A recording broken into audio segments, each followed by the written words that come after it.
মুরব্বী কম্বলটা দিছে কে?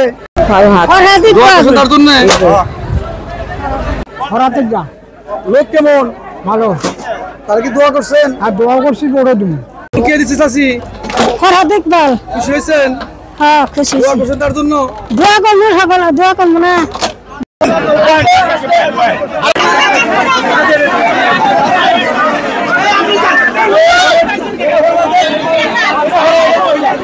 কেমন আছেন? আল্লাহ ভালো রাখছে। কম্বল দিছে কে? ফরহাদ ইকবাল। লোকটা কেমন?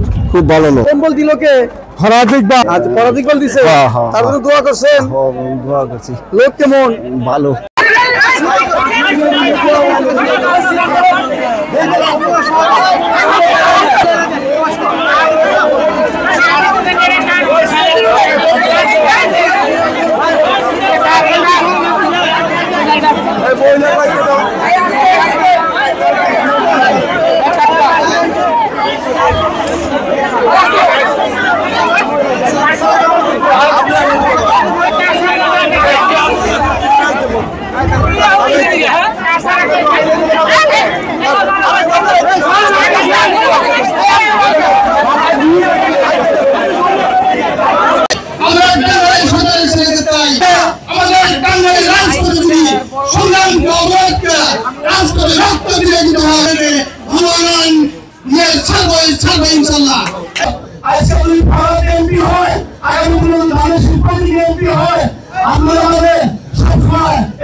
আমাদের প্রিয় নেতা সাদা মনের মানুষ যাকে নিয়ে টাঙ্গাইল সদর প্রশাসনের সাধারণ জনগণ আশা ভরসার প্রতীক হিসাবে আমরা প্রত্যাশা করতেছি সেই জননেতা অ্যাডভোকেট ফরহাদ ইকবাল।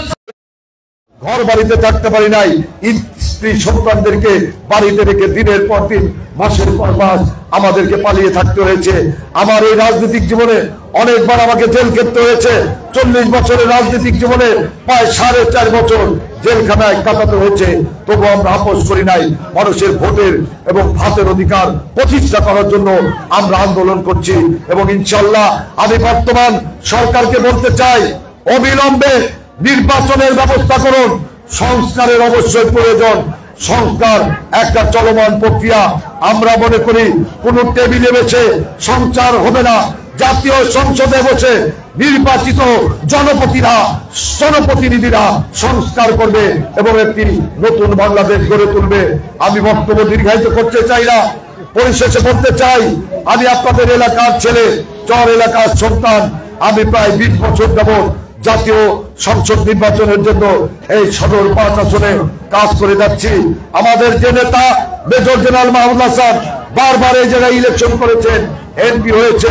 বয়সের কারণে আজকে তিনি এমপি দাঁড়ানোর মতো সক্ষমতা তার নাই। সেই জন্য দলের বিএনপির সর্বোচ্চ হাইকমান্ড আমাকে এই সদর 5 আসনে কাজ করার জন্য বলেছে। সেই জন্য আমি কাজ করছি। আমি চাই আপনারা আমার জন্য দোয়া করবেন। একটা কথা বলতে চাই, টাঙ্গাইলের জনগণ ইতিমধ্যে স্লোগান উঠেছে, সদরের জনগণ সদরের ছেলেকে চায়। ইনশাল্লাহ